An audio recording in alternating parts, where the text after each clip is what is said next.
वैदिक पर्सपेक्टिव के इस YouTube चैनल को सब्सक्राइब करें, वीडियो को लाइक व शेयर करें। ओम अस्व्यो वारो अभव स्त इंद्र स्रके यत्वा प्रत्यहन्देव एकः अजयो गा अजयः सूर सोमम वासृजः सर्तवे सप्त सिंधून।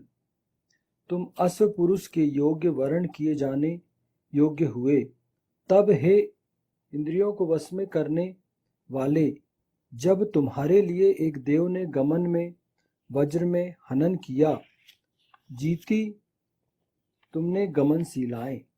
हे शौर्य संपन्न जीता सोम, भली भांति सृजन किया आवागमन हेतु 7 समुद्रों का।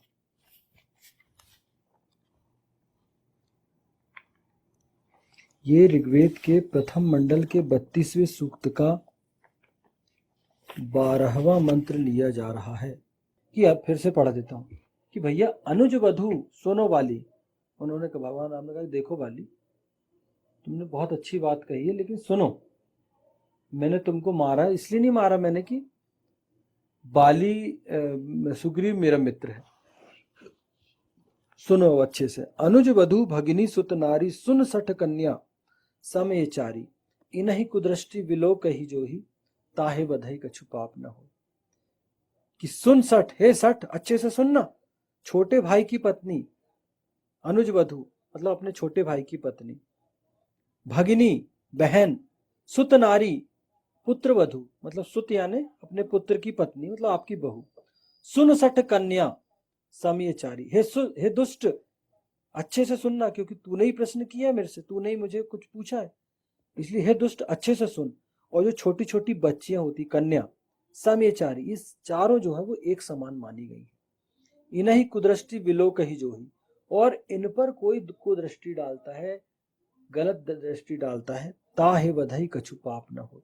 तो वेद कहता है, धर्म कहता है और नैतिकता कहती है कि ऐसे व्यक्ति को तत्काल उसका वध कर देना चाहिए, क्योंकि वो समाज में गंदगी ही फैलाएगा। ये जो है रामचरितमानस किष्किंधा कांड के 8वें दोहा जो 8 है उसकी 4थी चौपाई, 4 नंबर की चौपाई।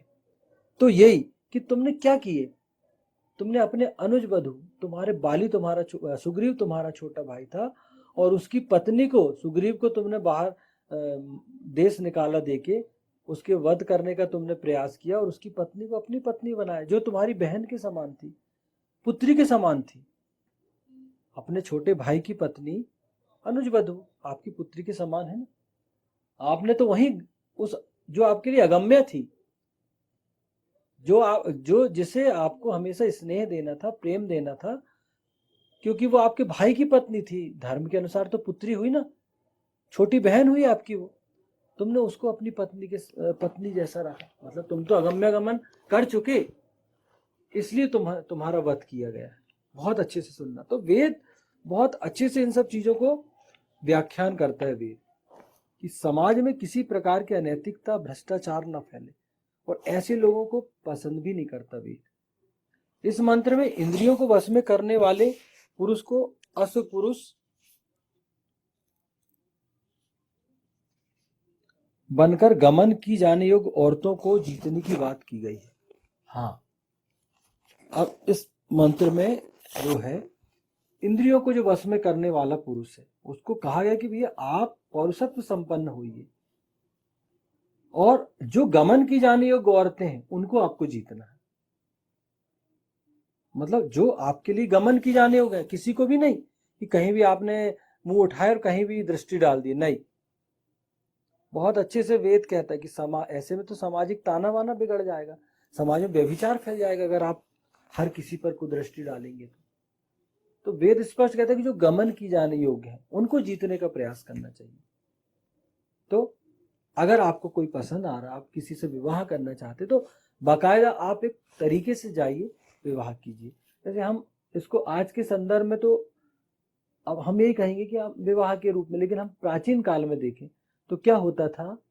प्राचीन काल में स्वयंवर रखे जाते थे और बड़े बड़े राजा महाराजाओं को बुलाया जाता था कि भैया, और उसकी कुछ शर्तें होती थी कि स्वयंवर में जो इस शर्त को पूर्ण करेगा वो इस राजकुमारी से या इस कन्या से उसका विवाह होगा। तो वहां कोई प्रतिबंध नहीं रहता था कि अब फला व्यक्ति ही करे, तोड़ नहीं तोड़ेगा तो वो करे, तो इसने नहीं तोड़ पाया लेकिन इसी से विवाह होगा, ऐसा नहीं रहता था। वहां तो पौरुषत्व की परीक्षा होती थी ना। तो बहुत दूर दूर से राजकुमार आते थे, लोग आते थे, और जो उन शर्तों को पूरा करता था उसका विवाह उस कन्या या उस राजकुमारी से हो जाता था। तो वहां ये बात बिल्कुल लागू हो रही कि जो जिनको आप जीतना चाहते हैं, जो गमन की जाने योग्य है, उनको आप पुरुष बनकर जीत सकते हैं। तो वो अपने पौरुषत्व का प्रदर्शन करते थे। आप भगवान राम को देख लें, जब माता सीता का स्वयंवर रचा गया तो अनेक अनेक राजा महाराजा वहां आए थे, लेकिन वहां शर्त क्या थी कि वो धनुष जो है, उस धनुष पर जो प्रत्यंचा चढ़ाएगा, जो व्यक्ति प्रत्यंचा चढ़ाकर उसको तोड़ेगा, तो वो उस व्यक्ति का विवाह सीता जी से होगा। तो वहां तो एक से एक लोग आए थे, लेकिन उस पर प्रत्यंचा किसने चढ़ाया? भगवान राम ने, और वो उसको तोड़ा भी उन्होंने। तो उन्होंने अपने पौरुषत्व की परीक्षा दी वहां पर, वो उसमें सफल हुए। अब आप आगे देखो, महाभारत युद्ध में आओ आप, स्वयंवर बहुत सारे हुए हैं, मैं कुछ विशिष्ट स्वयंवरों का मैं वर्णन कर रहा हूँ। द्रौपदी स्वयंवर हुआ, क्योंकि इतिहास में सीता जी का और द्रौपदी का स्वयंवर जो है वो बहुत अधिक प्रसिद्ध है। तो अगर हम इनका स्वयंवर देखें तो वहां पर भी ये था कि मछली की आंख में जो तीर मारेगा वो व्यक्ति, द्रौपदी से उसका विवाह होगा। तो वहां उस पौरुषत्व का प्रदर्शन किसने किया?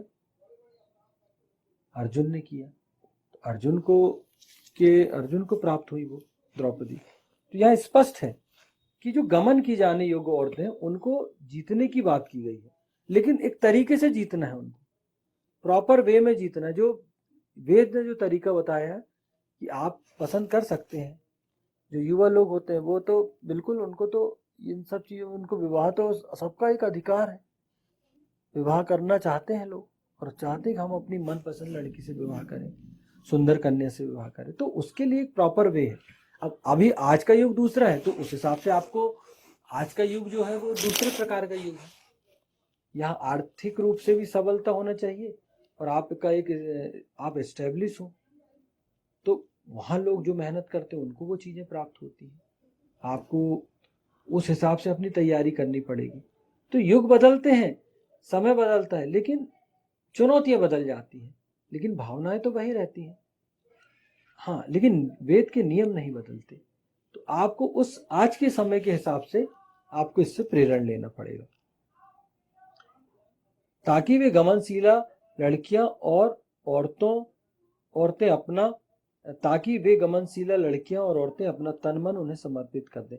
हाँ, यही है कि आप प्रॉपर तरीके से विवाह करके उनको पत्नी बनाए, ताकि वो अपना संपूर्ण जीवन आपके साथ जीने के लिए आप खुशी खुशी तैयार हो। युग में लोग अपने पति पत्नी अच्छे से नहीं रह पा रहे हैं, इतना तनाव है, इतना मानसिक रूप से लोग इतने परेशान हैं, इतने मानसिक तनाव में हैं कि दोनों एक दूसरे को समझ ही नहीं पा रहे हैं, और बहुत सारे घर टूटते जा रहे हैं। आप देखो, आपको बहुत अधिक विकराल स्थिति मिलेगी कि दंपति ढंग से नहीं रह पा रहे। क्यों? क्योंकि तालमेल ही नहीं है। अब ये बात लग सकती है कि यार ये कैसी बात हो रही, विवादास्पद बात हो रही, लेकिन करना तो पड़ेगा ना विवादास्पद बातें। कि वेद एक ऐसी बात कर रहे हैं पति पत्नी के विषय में, गम्या अगम्या, औरत पुरुष, असपुरुष, लोगों को लग सकता है कि ये क्या है, लेकिन सच्चाई तो यही है ना कि आप जब तक सक्षम नहीं होंगे तब तक आप सरवाइव नहीं कर सकते। और वेद आपको सरवाइव करने के लिए कहता है, क्योंकि पुरुष औरत दोनों जो है वो एक दूसरे के, एक सिक्के के दो पहलू, दोनों को एक साथ रहना ही पड़ेगा। और आज का जो वातावरण है, आज जो हम देख रहे हैं, बहुत अधिक जो पति पत्नी में सामंजस्य नहीं हो पा रहा है, उसका यही कारण है कि पुरुष एक्चुअल में पुरुष बन ही नहीं पा रहे हैं। पुरुष ही नहीं बनते। तो जब पुरुष ही नहीं बनोगे आप, तो आप कैसे परिस्थितियों को डील करोगे?